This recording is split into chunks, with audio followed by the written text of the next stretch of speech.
Tiene el micrófono apagado, hermano.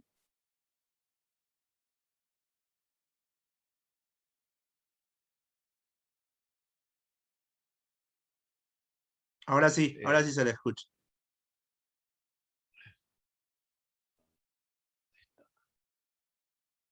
Configuración.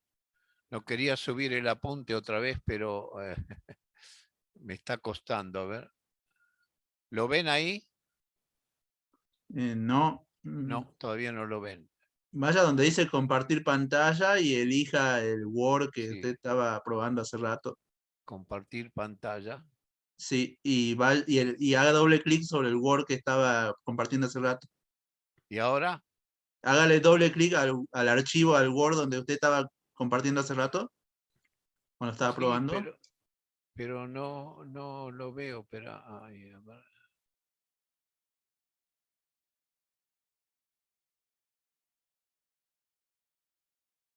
¿Ahí lo ven? No, no, No. no voy a hacer lo siguiente. Lo voy a cerrar y lo abro de vuelta. El desafío final.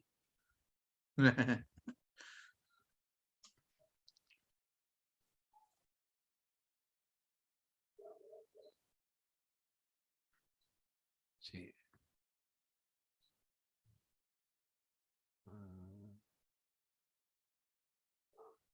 Compartir pantalla. Ahí está.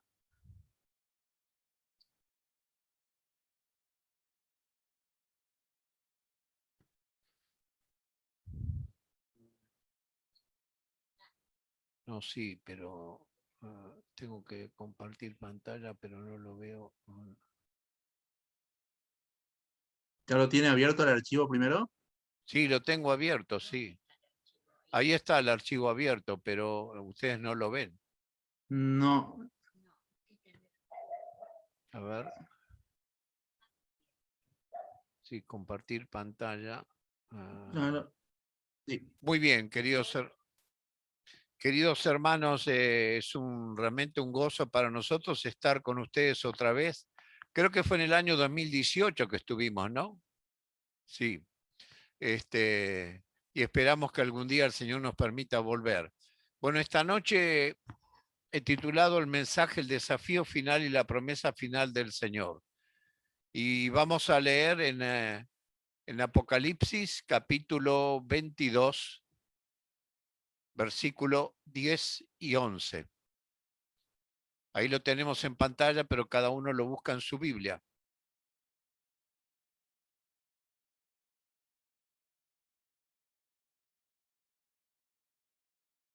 Juan dice, y el Señor me dijo, no selles las palabras de la profecía de este libro, porque el tiempo está cerca. El que es injusto, sea injusto todavía. Y el que es inmundo, sea inmundo todavía.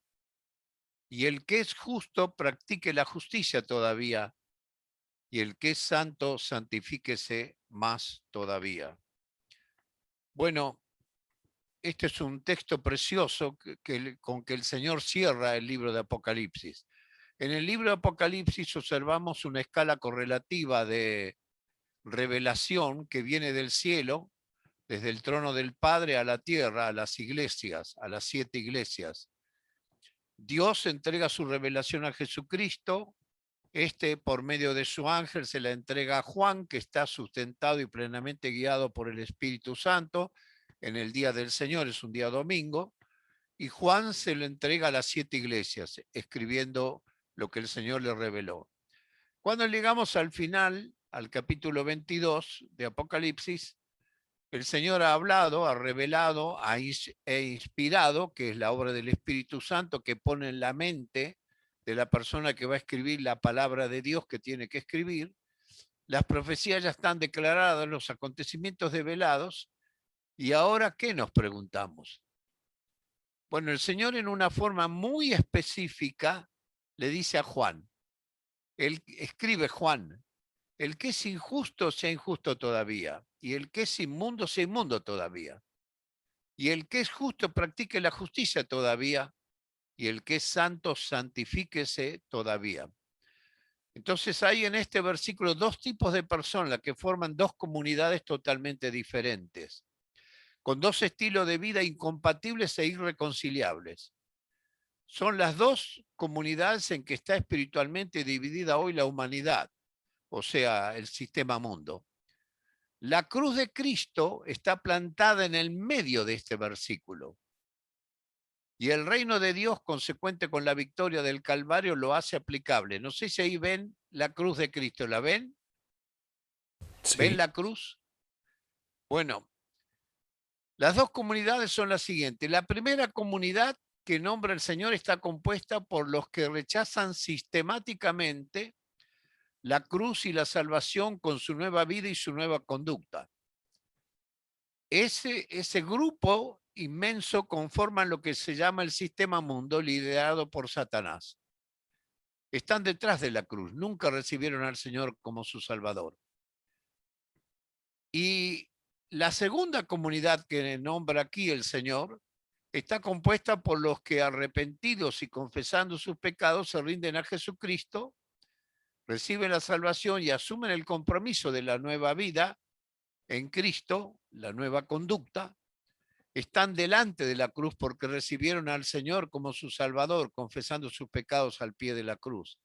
Y forman la iglesia del Señor, o sea, el pueblo de Dios.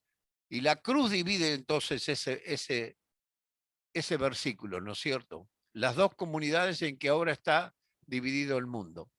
Bueno, para la segunda comunidad que es para nosotros, dice 1 Corintios 6, 11, y esto eras alguno de vosotros cuando pertenecíamos al mundo, pero ya habéis sido lavados, ya habéis sido santificados, ya habéis sido justificados en el nombre del Señor Jesús y por el Espíritu de nuestro Dios. No hay que olvidar que al pie de la cruz encontramos el perdón de nuestros pecados y después la justificación, que es un término del ámbito legal. Después vamos a explicar un poquitito más. Entonces no hay neutralidad. Solamente hay dos posiciones espirituales. Una, o perteneces al sistema mundo y vives ahora detrás de la cruz y te degradas con el sistema hasta la perdición eterna. El mundo como sistema liderado Satanás no tiene salvación. Eso está clarísimo, ¿no es cierto? Y lo tenemos que tener bien claro. Y el segundo grupo, la segunda comunidad, perteneces a Jesucristo y a su iglesia y te elevas y creces con él, con el Señor, hasta llegar al cielo, a la casa del Padre. Entonces vives ahora delante de la cruz. Para la primera comunidad, ¿qué dijo el Señor? Dijo, el que es injusto sea injusto todavía, y el que es inmundo sea inmundo todavía. El mundo como sistema, ahí lo estoy aclarando, está irreparablemente perdido. Como sistema, y es injusto y será más injusto todavía. Miren, yo puse algunas de los sucesos que demuestran que el mundo es injusto. Por ejemplo, hoy hay millones que no tienen comida, ni agua, ni vivienda. Según la ONU, en las Naciones Unidas, la hambruna afectó el año pasado, es decir, en el año 2017, a 690 millones de personas. Y en el año 18, 800 y pico de millones de personas. Es decir, el 8,9% de la población mundial. Y en el 2020 la pandemia empeorará, dice las Naciones Unidas, la situación, porque todo eso lo dijo el informe de las Naciones Unidas antes que viniera la pandemia. ¿No es cierto? Y hay cantidades enormes de personas que están muriendo. Entre la página de las Naciones Unidas y van a decir que en el año 2020 por lo menos 200 y pico de millones murieron de hambre. Y todavía no se habla de los efectos de la pandemia. En cambio, hay otros pocos en el mundo que no saben qué hacer con las riquezas enormes y todo tipo de placeres y lujos bacanales que tienen. Y dice la Biblia, eso es injusto. Y dice la Biblia que dice el Señor que es moralmente inmundo, o sea, moralmente sucio, envilecido, corrupto. Les nombro algunas de las corrupciones que ya están en ejercicio. Por ejemplo, la pederastía, el sexo intergeneracional. Hay países que ya aprobaron por ley la pederastía, el uso sexual de los niños y niñas. Irak, Holanda, el país de mis abuelos. Filipinas también aprobó. Y ustedes saben que hay un movimiento, la Asociación Mundial de Pederastas. Entren y lean lo que dice y los cabellos se le van a poner de punta. Yo moralmente soy libertinaje, entonces la pederastía, libertinaje sexual, violaciones cada día más, parafilias, que son conductas sexuales desviadas o aberrantes o anormales, zoofilia o bestialismo. ¿Qué es eso? Es sexo del ser humano con animales. ¿Ustedes pueden creer, hermano, que eso está aprobado por ley, por ejemplo, en Canadá? El bestialismo. Y uno de nuestros hermanos que vive en Canadá, que es miembro de FEMA, del cual yo soy miembro, ¿no es cierto? Le pregunté, ¿es eso? Sí, dice, es para cariño hacia los animales. Bestialismo. Sexting, que son mensajes sexuales eróticos o pornográficos por los celulares, y no se lo puede detener. Sexo virtual, que es el sexo virtual. Droga, pornografía, aventuras rápidas, orgías, prostitución, que no es más punible en nuestro país y en muchísimos países del mundo, es un trabajo, la prostitución, conductas antinaturales, antibíblicas, igualdad de género, etcétera, y dice el Señor que será más inmundo todavía.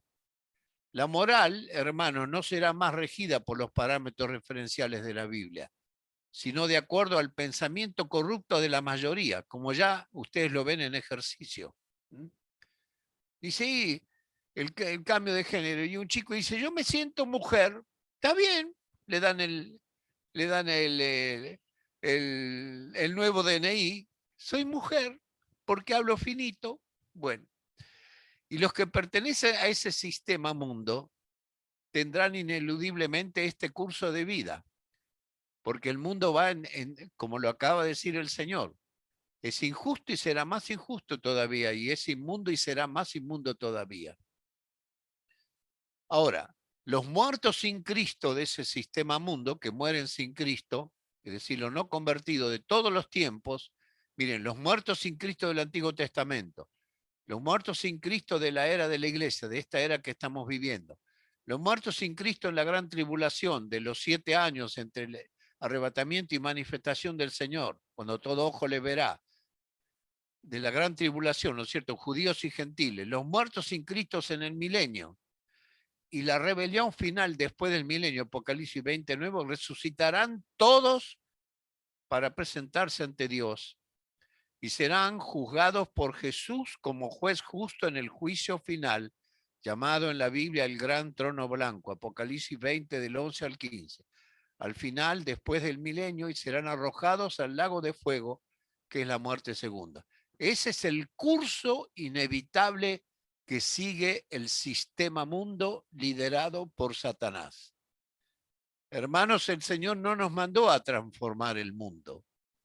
Nos mandó a predicar al mundo, ahora lo vamos a decir, ¿para qué?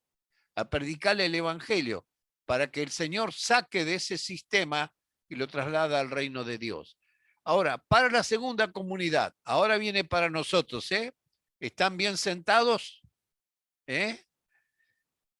Para la segunda comunidad dice el Señor, y el que es justo, practique la justicia todavía.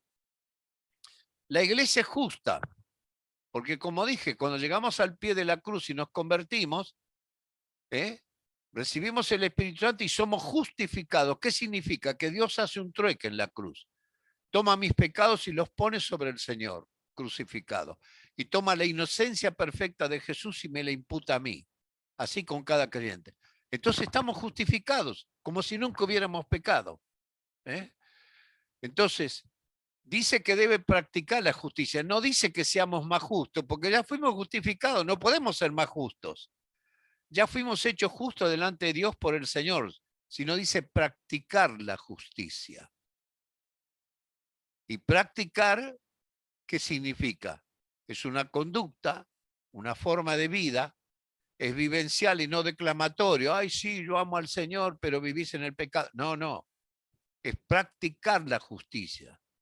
Es vida. Es decir, hay que poner la vida. Dijo el Señor en Lucas 9:23, ahí lo tienen en azul. Jesús decía a todos, si alguno quiere venir en pos de mí, ¿qué tiene que hacer?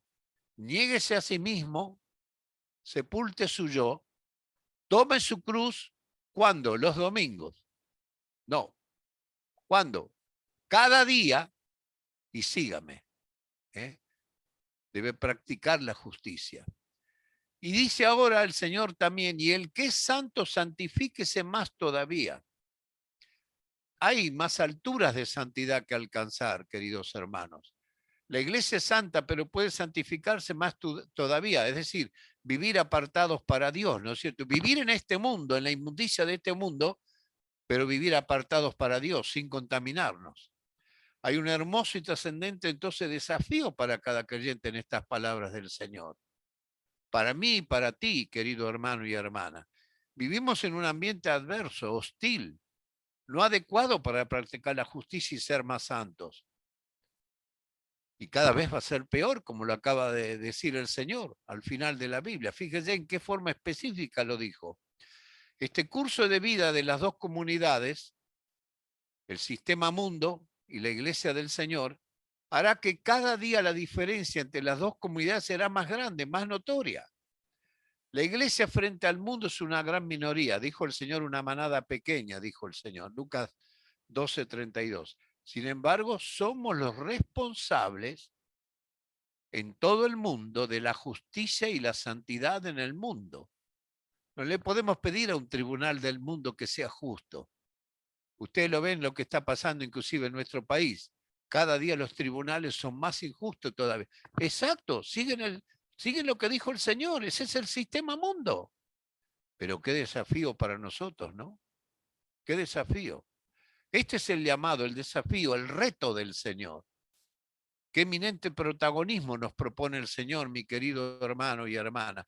Esto es para ti, para mí. ¿Cuándo lo tenemos que vivir esto? Ahora, querido hermano, ahora. Es una vida contra la corriente caduca y frustrada de los muertos espiritualmente del sistema mundo. Está muerto espiritualmente. Y por lo tanto, para los espiritualmente vivos en Cristo Jesús, que somos nosotros pertenecientes a la iglesia. Es una contracultura, es decir, la oposición al sistema de vida vigente en el mundo. Es la cultura, el modo de vida y costumbres de la ética y la moral de la Biblia. Qué hermoso lo que dice 2 Pedro 1:3. Todas las cosas que pertenecen a la vida y a la piedad nos han sido dadas por medio de su divino poder, mediante el conocimiento de aquel que nos llamó por su gloria y excelencia, es decir, por las maravillas de su persona, nuestro amado Señor Jesús. Es la cultura cristiana, es decir, la cultura de Cristo, no del cristianismo sin Cristo, la cultura de Cristo, conduciéndonos contra la vana o inútil manera de vivir del sistema mundo. 1 Pedro 1:18. Viviendo en justicia y santidad creciente en medio de una injusticia e inmundicia también creciente.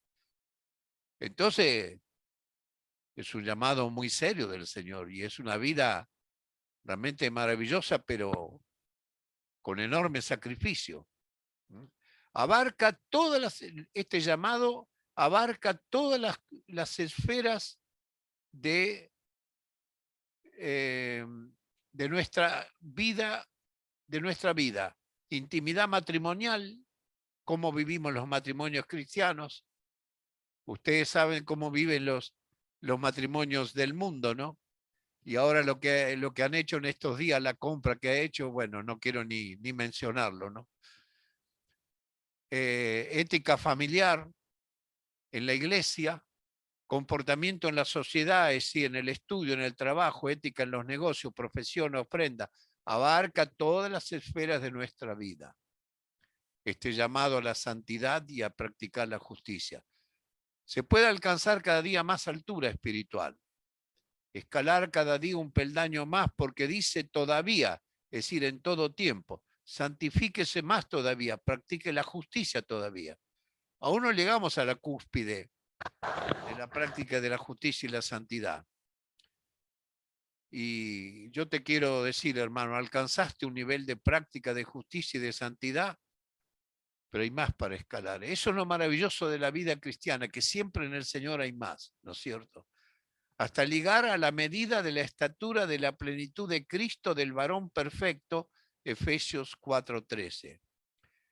Y dice Daniel 12:3, los entendidos resplandecerán como el resplandor del firmamento, y los que enseñan justicia a la multitud, que somos nosotros, como verdaderos creyentes, resplandecerán como estrellas a perpetua eternidad. Qué maravilloso, ¿verdad? Y yo pregunto acá, y me lo pregunto a mí mismo y a cada uno de ustedes, ¿venciste algunos pecados que te acosaban y empobrecían tu gozo y empobrecían tu vida cristiana? Pero hay más, mucho más. Es la gran coyuntura cotidiana que se nos presenta a cada uno. Entonces, perfumemos la atmósfera espiritual y moral nauseabunda de este mundo, con nuestra vida justa y santa, andando como Él anduvo. Dice Juan. Juan es el apóstol del sí y el no, él no anda con rodeos, dice. Primera Juan 2:6. El que dice que permanece en Él, eso es declaración, dice, habla. ¿Qué sigue el texto? ¿Cómo sigue? Debe andar como Él anduvo. Y acá Juan está uniendo lo que decimos con lo que hacemos. El que dice que permanece en Él debe andar como Él anduvo. Ahora, Dios pelea su batalla con los que practican la justicia todavía y con los que se santifican más todavía. Y quiero poner un ejemplo muy hermoso del Antiguo Testamento, que es la batalla del joven Gedeón. Ustedes saben que era el tiempo en que Israel caía en la esclavitud por su desobediencia, y Dios entonces levantaba hombres espirituales y valientes para darle la libertad del pueblo opresor, que en este caso el pueblo opresor eran los madianitas. Entonces Dios levantó a un joven, al joven Gedeón, para pelear la batalla contra los madianitas. Lo podemos leer en Jueces capítulo 7, versículos 1 al 21. ¿Qué pasaba? ¿Qué sucedía? Los madianitas esperaban que Israel levantara la cosecha. Cuando sentían que estaba sacudiendo el trigo en el lagar, entonces caían como una praga maldita de langostas y robaban toda la cosecha y se llevaban las mujeres jóvenes también. Era realmente catastrófico. Entonces Dios levantó a un joven Gedeón. Gedeón estaba sacudiendo la espiga de trigo en el lagar y se le apareció el ángel del Señor, una cristofanía, y le dijo, varón esforzado y valiente, Jehová está contigo. Y él dijo, si Jehová está conmigo, ¿por qué somos un pueblo de esclavos y nos vienen a robar? Dijo Gedeón, yo voy a estar contigo, Jehová estará contigo. Bueno, y entonces vino el tiempo en que había que pelear contra los madianitas. El ejército de los madianitas eran de unos 120.000 soldados, o sea, gente preparada para la guerra. El ejército que podía reunir Gedeón, que no eran soldados, pero eran jóvenes y dispuestos a luchar, era en total 32.000 potenciales guerreros para pelear contra los madianitas. ¿Por qué digo potenciales? ¿Irían los 32.000 a la batalla? No. ¿Por qué? Porque el Señor no acepta a cualquier creyente para pelear la batalla de la fe. No, no, no. Entonces Dios ordenó la estrategia de la batalla, la ordenó Dios. Directamente se le indicó a Gedeón. Primero, 1 Samuel 7:3. Ahora pues, Dios le está diciendo, haz pregonar esto a oídos del pueblo. Quien tema y se estremezca, especialmente los 32.000, ¿no? Que madrugue y regrese a su casa desde el monte de Galat. Como diciendo, los que tienen miedo, que se vuelvan a su casa. ¿Cuántos se volvieron? 22.000. Eran cobardes. Prefieren vivir en la opresión que vivir y morir por la libertad gloriosa de los hijos de Dios. Adoptan la filosofía y la ética de este mundo. Y Dios le dice, no los necesito, que se vayan a su casa. Dios no los necesita. ¿Cuántos son 22.000 de 32.000? 69% de cobardes. Dios le dijo que se vayan a su casa. Y quedaron 10.000.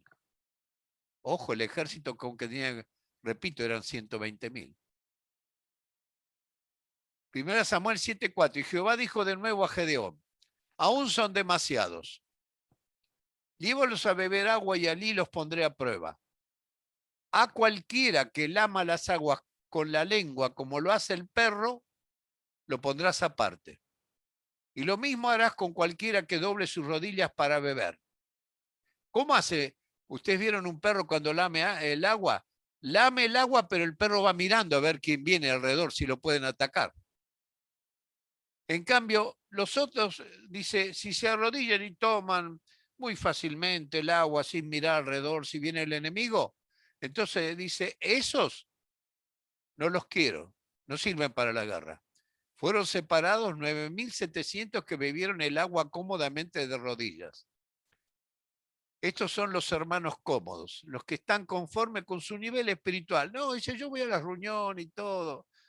A veces me gusta lo que predican, a veces no. No están dispuestos a pagar el precio del crecimiento en justicia y santidad. El todavía no es para ellos.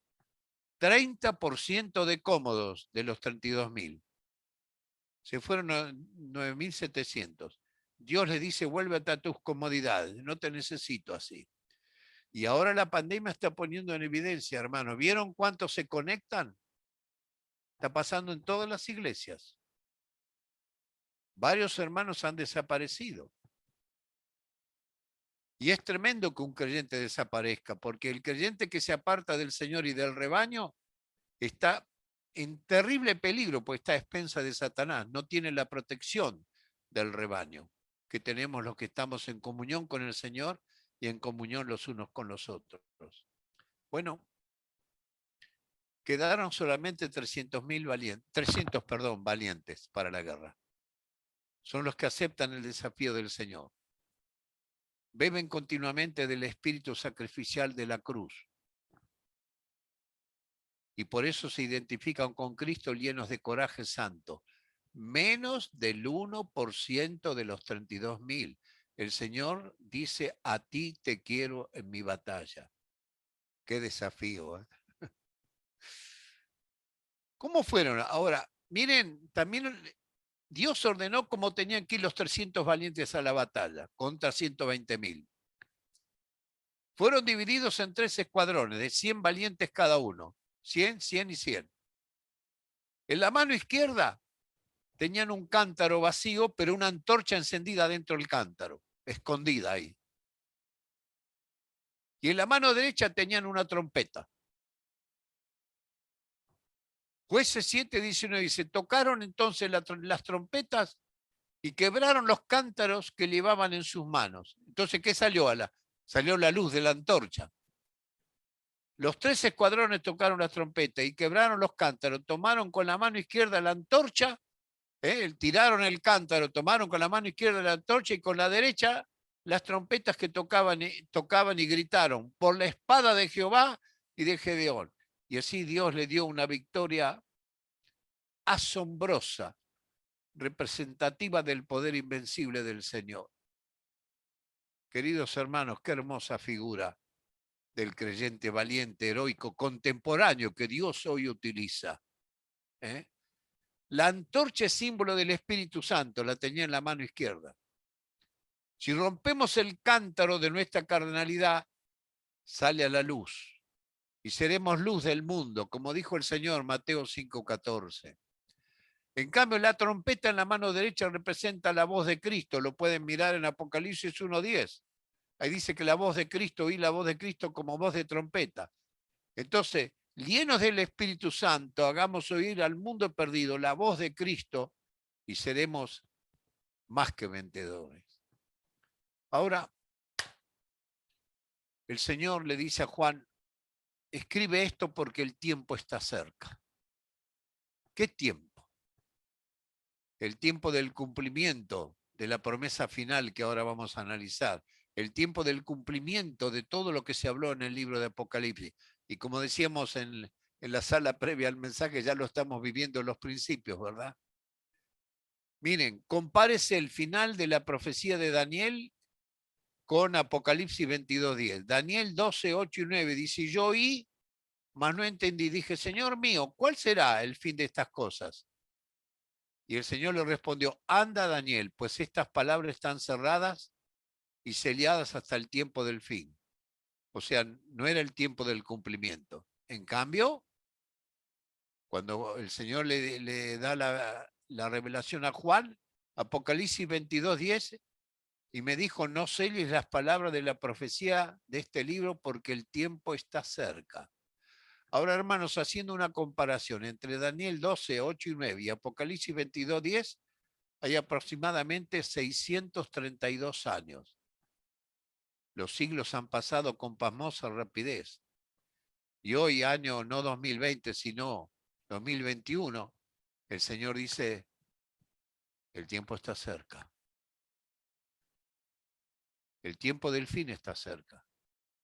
Qué inminente es su cumplimiento, querido hermano. ¿Aceptas el desafío contemporáneo del Señor?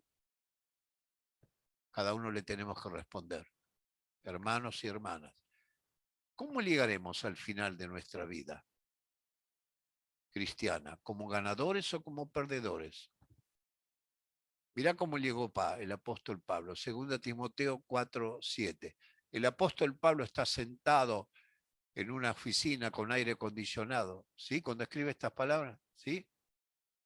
Estaba en una cárcel romana, subterránea, llena de alimañas, encadenadas sus manos, encadenados sus pies, engrilladas sus manos, pero no detenida su alma, que había sido el vehículo de Dios para dar al mundo el pensamiento, la cantidad de pensamientos inspirados más abundante que diera un hombre, un cristiano, Pablo, apóstol de Jesucristo. Y dice Pablo, 2 Timoteo 4:7, he peleado la buena batalla, la que pelean los valientes, los 300. He acabado la carrera, ya veía el final. He guardado la fe. Por lo demás me está guardada la corona de justicia, la cual me dará el Señor juez justo en aquel día. Se refiere al tribunal de Cristo, y no solo a mí, sino también a todos los que aman su venida, y ahí estamos nosotros. Corona de justicia, una vida vivida conforme a los requerimientos del Señor. Ahora, nos preguntamos, esto es para las personas que no tienen a Cristo. Quizás me está escuchando y viendo alguna persona que no tiene a Cristo. ¿Está todo perdido para el sistema mundo? Nos preguntamos, ¿no? ¿Aún hay salvación? Nos preguntamos. ¿Pueden hoy los hombres y mujeres que pertenecen al sistema mundo pasar a formar parte de la iglesia? Sí, gracias a Dios podemos decir con la autoridad del Espíritu Santo, sí, aún hay tiempo, hoy es el día aceptable. No hay determinismo de parte de Dios. Pertenecimos todos al sistema mundo, pero no hay determinismo. ¿Eh? ¿Tú de qué lado de la cruz estás? ¿Todavía vives detrás de la cruz?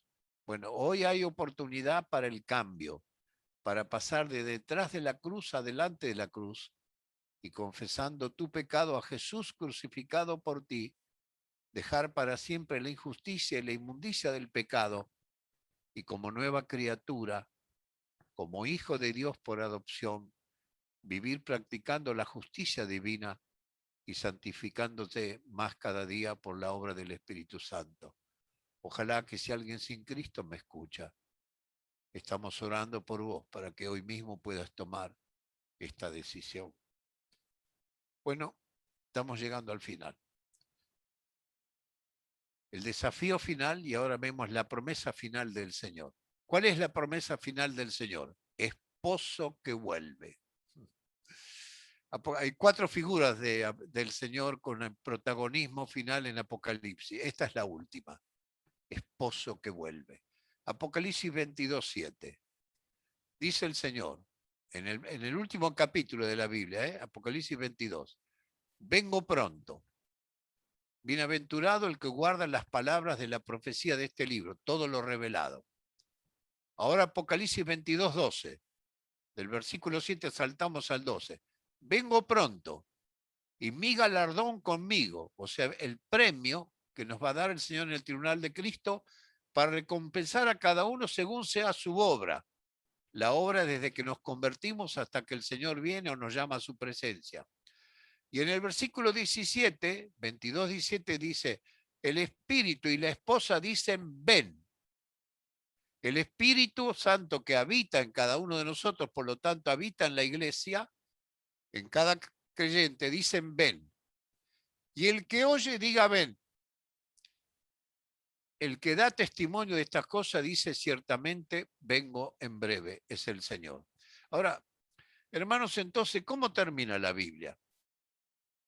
Esposa que clama por él y esposo que vuelve por ella. Apocalipsis 22, 17, 20. El Espíritu Santo que habita en él y aquí en la tierra, como dijimos, y la esposa del Cordero dicen, ven. Y el que oye, ¿qué tiene que decir? Ven. Pero dirá, ven si es un nacido de nuevo. Esto no es para inconversos. El inconverso no está diciendo, ven, Señor. Está metido en su sistema mundo, perdido. Pero dirá, ven si es nacido de nuevo y vive en el poder del Espíritu Santo, practicando la justicia y la santidad creciente, que es lo que provoca la expectativa de su venida. Hermanos, el Señor nos hace una pregunta en esta noche. ¿Deseas su venida? ¿Deseo su venida? ¿Sabes qué siente el Señor por su iglesia?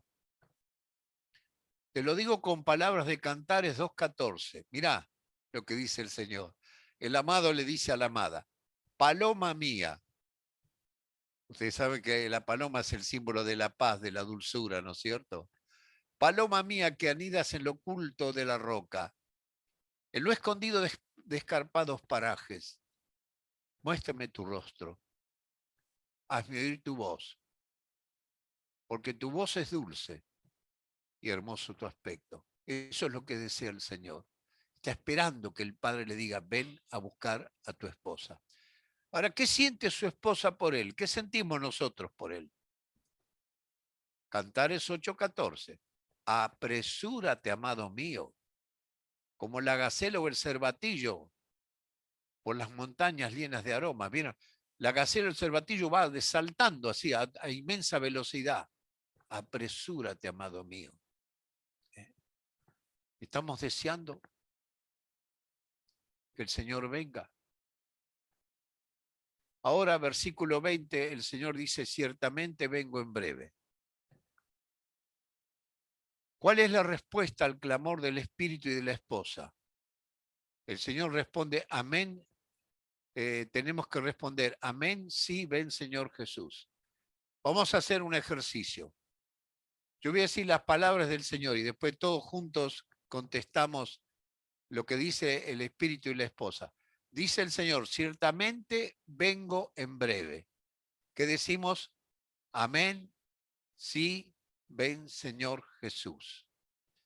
Y miren, termino con Apocalipsis 22:3.